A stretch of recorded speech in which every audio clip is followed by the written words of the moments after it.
Not all bank robbers carry guns. An attack by cyber terrorists could empty millions of bank accounts or black out I don't entire believe a thing you're cities. saying. You're sort of jutting your lower jaw out. It's doing a little bit of a Sean Connery thing. I've talked to you for a fraction of a second, and you don't sound like that. Not all bank robbers carry guns. Not all bank robbers carry guns. Try starting with, like, actually, Nancy. Not all bank... No, actually say that. Actually, or just say actually, and then you could clip it off later.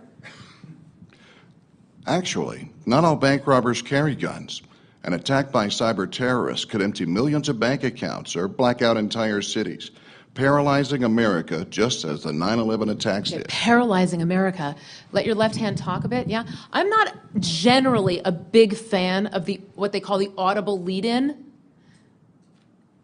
Definitely never leave it on your audition. Clip it off, right? It's not improv. It's leaving your training wheels on for the Grand Prix. Clip it off, okay? If you need that help to giddy up into something authentic, go for it, but make sure you clip it off. It's not clever. It's just like, hi, I needed the help, and nobody needs to know you needed the help. Clip it off. But didn't that make that moment much nicer for you, right? Okay, one more time. Talk with your hand. One more time. Actually, not all bank robbers carry guns.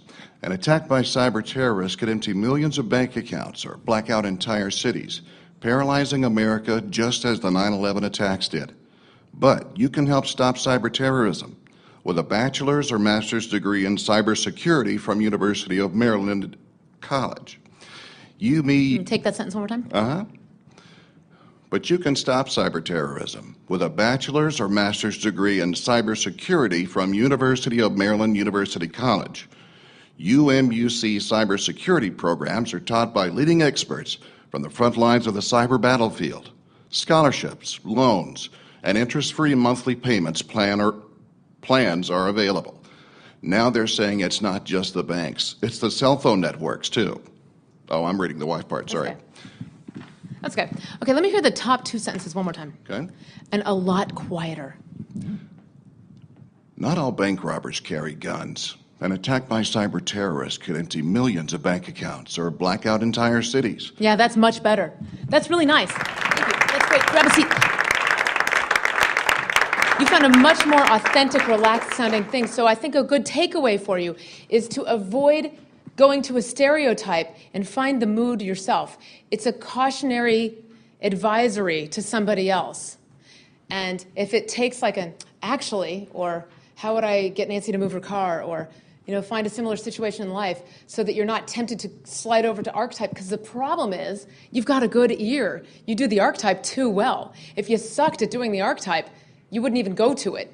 But you've probably gone to it a bunch in the past and somebody heard it and thought it was kind of interesting or funny, and so it gets reinforced, right? And so you want to be as good at finding your calm place and the various moods that you've ever inhabited in life and letting those moods get visited on their stories as you do the archetypes. Because you've had moods in your life as much as you know what those archetypes sound like. Go to those moods for yourself. That was really nice. It was really nice. Okay, thank you. In Texas, it doesn't get any better than undefeated.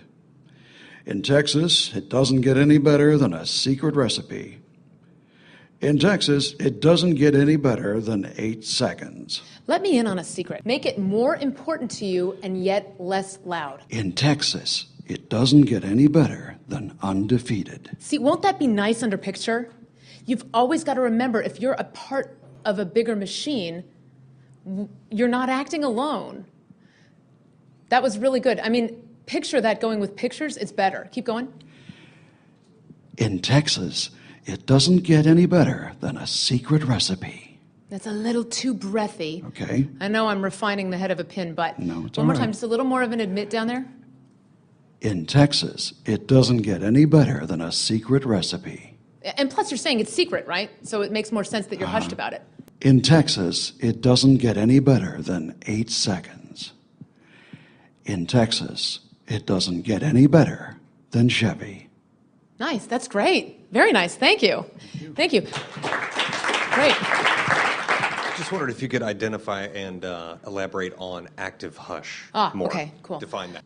It's a way of using vocal tension to give energy to your read instead of using volume or speed or emotional cheerfulness. So it's a way of having a conservative amount of volume and yet still putting forward something that says there's an urgency or an energy. It's important to you, and you convey that importance via vocal tension, not volume. This is the best, like you've got something to say, and a great way to find it psychologically and emotionally.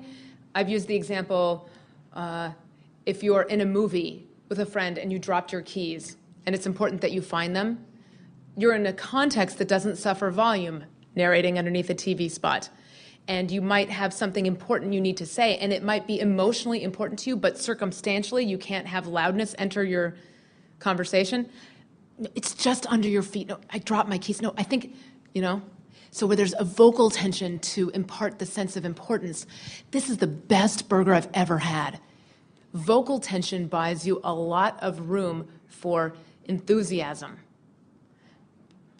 If you're really loud, you've got to really dial down your emotional energy because you're using a lot of volume, right?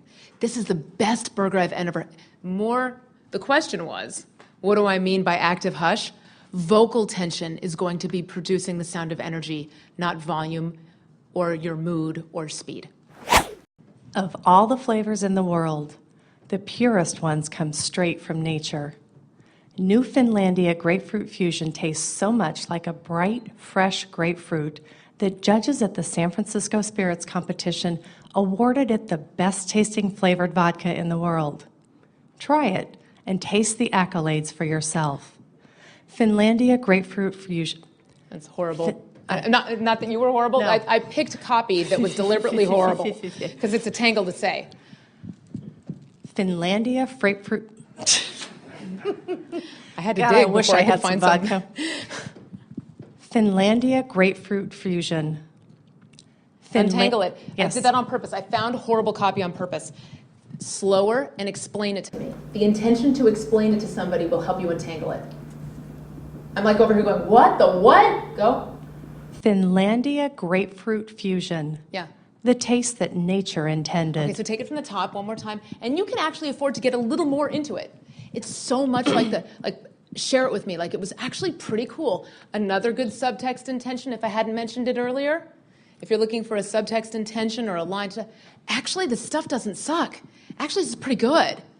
The glass that's just a little bit half empty, and you're surprised to find yourself saying that it's not terrible, is actually a better way to come at it than Selly, or I'm going to not be thinking about the Selly. This isn't half bad. That's a great intention. Of all the flavors in the world, the purest ones come straight from nature. New Finlandia Grapefruit Fusion tastes so much like a bright, fresh grapefruit that judges at the San Francisco Spirits Competition awarded it the best tasting flavored vodka in the world. Try it and taste the accolades for yourself. Finlandia Grapefruit Fusion, the taste that nature intended. Keep your judgment pure. Drink responsibly. Super. Love that. That was really good. Thank you. Nice. Natalie, come on up. Page 7. Ooh, I like this one. This is another one that's kind of similar to the one Perry had about EA games, where people look at the copy and they turn it over and look at the back and they turn it upside down and go, where is it? It's not even on this piece of paper. There's not a lot there. And sometimes that can be the biggest nightmare. They go, well, gosh, I don't have much to play with. I don't have much to do. So we'll deconstruct this in a similar way. Don't start. You were about to. I did. I had to record something for something once. I can't remember what it was, and I did that same thing because I'm so compulsive about making sure that I can get it through the whole sense of gas up, gas up, gas up, and I didn't let any out, and so I'm spilling gas out as I begin the thing. You want a measured amount of air in your lungs, not an over. The first 3 moments of the sentence are all compromised because you got too much air in your lungs. Breathe in, and then don't forget to relax it out a little bit too. U.S. agencies, straight up. Call 546-3700 to find out more. That's an admit. Let it take more time. What does straight up mean? That's it. Straight up. No lie. How how would you say that line if you actually were to articulate the subtext of what that line says? U.S. agencies. Straight up. Well, what's the subtext that you said that it meant? Honest or no lie or? That's it. Yeah. Well, okay. What would you say if you said U.S. agencies? That's it. Without it tipping into disdain. How would you say U.S. agencies? That's it. U.S. agencies. That's it. Then replace in what their words are. Okay. U.S. agencies. Straight up. Straight It up. just sounds a little too dead. Okay. U.S. agencies. Straight up. Call 546-3700 to find out more. And that's very good. And that's where you can start to play with your own personal rhythms. U.S. agencies, straight up. You know, it's just got to sound real. U.S. agencies, straight up. No lie. So sometimes a good way to access the admit is to figure out, well, what would I say if I were saying the subtext instead of their clever way of saying it? If it were no lie, I might go, U.S. agencies, no lie. Then you just dump in what the copy wants you saying. U.S. agencies, straight up. When I get things like this, and this is my question, when I get things like this, and it's obviously a television commercial, and I read what the commercial is about, the person that's in the commercial is obviously an extroverted kind of sassy person. So then that says to me that I want to be a little less so, where my natural inclination would be to be sassy. So I don't want to go, U.S. agencies, straight up, you know. So, you know. So that's where I am I overthinking it? No. Okay. Give yourself, that's when you can give yourself permission to do 2 takes on your audition. That's a good question. Okay. First of all, the copy's very short, so it doesn't sound like you're abusing the agent or the casting director or the ad agency by making them listen to an entire 60-second spot audition twice. It's pretty short. And you can do 2 takes if they're justifiably different. And you've got a lot of cool, natural sass and snark in your read. And so rather than doing a snark that sounds dead, I'd do that as your first take, and then as your second take, do the one that maybe you think would be a more neutral juxtaposition for the wackier chick on camera. Okay. When it's a short piece of copy like this, do 2 takes if you're unsure. Okay. And put the more Natalie-ish one up front. Okay. Risk putting your brand take first. Okay. Yeah. All right, thank you. One more time. Okay. Get a little more into it. Give me the take you want to give me. And look, again, if you watch your volume, you buy yourself a lot of room for attitude. Okay. U.S. agencies, straight up. Call 546-3700 to find out more. It was a little bit too low in your voice because it got a little disintegrated down there. Okay. And pull that little golden ball up just a couple clicks. Slow down and let the stuff coming out of your mouth occupy more space. Okay. U.S. agencies, straight up. Call 546-3700 to find out more. That was really great. And frankly, that split the difference of your question from before. Okay. It had everything you were worried about needing to do, and it had the sass from your personal brand that made it unique. Okay. That was wonderful. Thank you. But the idea is that you want to be able to talk about the Finlandia grapefruit fusion vodka as if you're as into it as something you actually do like or enjoy in the world.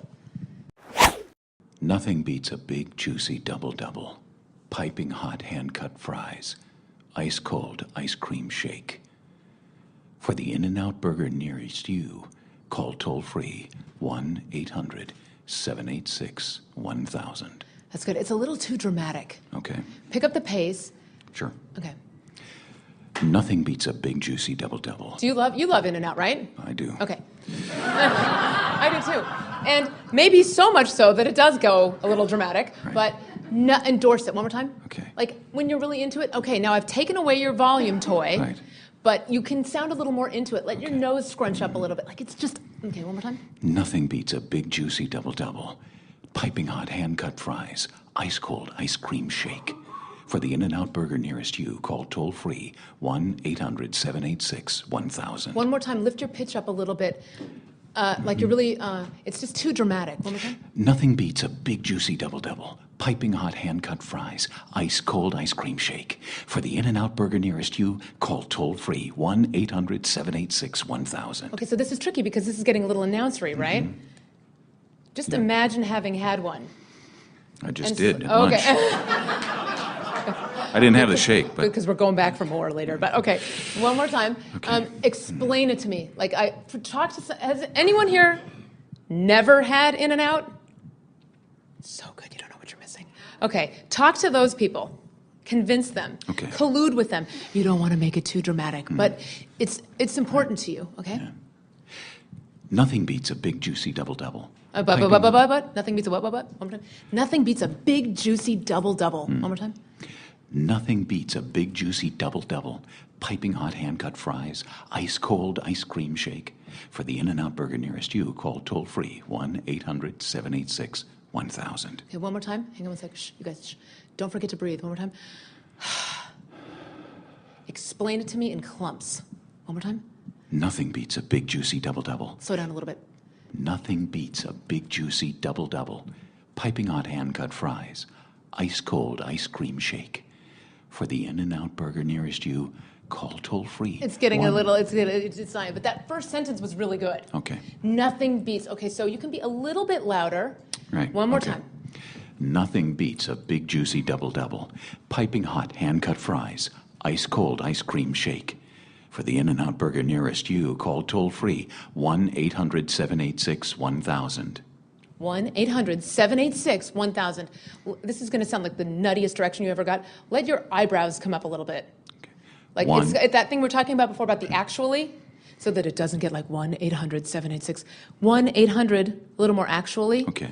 Like, or shrug your shoulders, because you've got such a dramatic, gorgeous, yummy voice that it can kind of like bog down.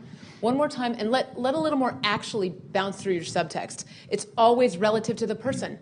The gentleman from Wisconsin couldn't have told this to you, right? It's always relative to the person. Right. One more time. Actually, nothing beats a big, juicy double-double. It's just a little bit too fast. Let it hold. You did it really well a couple takes, but Yes. actually, nothing beats a big, juicy double-double. Seriously. Take it from the top. Actually, nothing beats a big, juicy double-double. Piping hot hand-cut fries, ice-cold ice cream shake. For the In-N-Out Burger nearest you, call toll-free 1-800-786-1000. Perfect. Thank you. Nice. Thank you. At Wiltel Communications, we deliver 80% of all live professional sports on television. More than 1 billion minutes of long-distance phone calls each month. And 65% of all live TV news. All of the country's largest fully lit broadband network. Now that's some serious bandwidth. Nice. See, Blaine comes into this with a really cool, droll edge on his stuff anyway, and I was wondering what you were going to do with that. You put vocal tension, that's some serious bandwidth to sort of crunch back what could have been too bombastic. One more time, bang through it a little tighter, tighten the gaps between the lines, Okay. endorse, done. At Wiltel Communications, we deliver 80% of all live professional sports on television. More than 1 billion minutes of long-distance phone calls each month, and 65% of all live TV news. All with the country's largest fully lit broadband network. Now that's some serious bandwidth. Nice. Super. Nice. Thank you. No shock. Here's one last audition performance that won the job. Let's listen. There are a lot of things that people want from their mattresses. And to ensure they get them, Sealy created the Orthopedic Advisory Board, a group of the finest doctors and surgeons who collaborate with Sealy to build Sealy Posturepedic mattresses. Sealy R&D then creates mattress concepts, and through a collaborative process, achieves things other companies can't, like finding new ways to optimize support while eliminating uncomfortable pressure points across the body. Sealy Posturepedic is also the only brand that has pressure mapping standards in every mattress and have their own pressure mapping lab. Rest assured, Sealy and the OAB work together to put the most advanced science into a Sealy Posturepedic, so everyone gets the most support and the most rejuvenating sleep out of their mattress. Wish granted.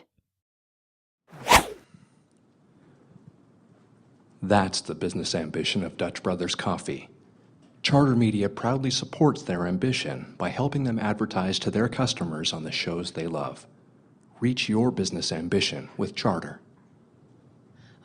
Leave the pronouns alone by helping them reach their business, verbs and nouns. One more time.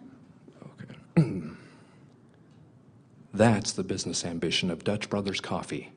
Charter Media proudly supports their ambition by helping them advertise to their customers on the shows they love. Reach your business ambition with Charter. Yeah, that's much better. I'm always a fan of swapping your emphasis over to the nouns and verbs than the pronouns. You don't want to Uncle Sam people. It's yours and yours and you. I know you're talking to me. There's nobody else next to me on that sofa. You know, they don't imagine that you're speaking to anybody else, so they're receiving the information is a given. So to smack the yous and yours at the expense of content is totally redundant. And your takeaway of what they wanted you to take away from this was more what they wanted you to take away from this when he emphasized what they want you to take away from this rather than the fact that you were the recipient of this information, which you knew anyway. Yeah, excellent. That was great. When you have a long sentence and you have to do the voiceover, where do you put the breathing? Do you... Oh, good question. Yeah. Make friends with periods and commas. Those are natural traffic signs, right? A period is a full stop. A comma is a clump ending.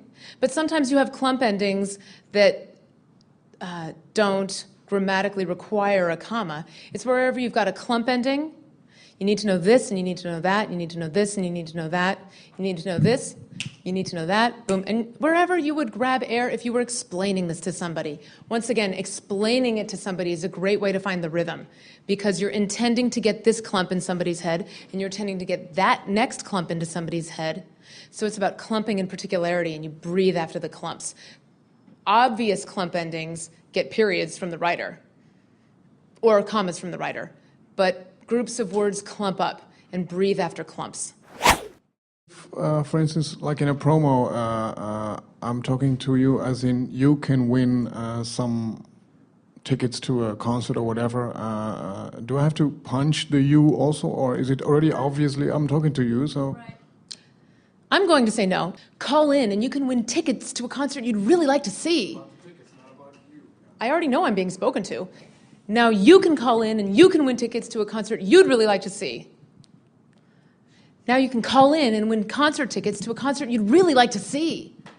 I just feel like the content lives in the verbs and nouns, not Uncle Samming the listener that they're special, because it doesn't make me feel special. It makes me feel smacked in the head. And the content dies in the shadow of all the redundancy. Little caveat, I could be off in that advice for station promos and station IDs and station tags. Listen, at the end of the day, if you've got a boss that tells you to hit a word, forget everything I've ever said. Do what they tell you to do.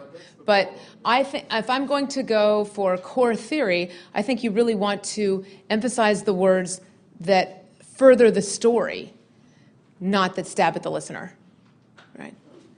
If it's about you versus somebody else, I don't always say kill the you.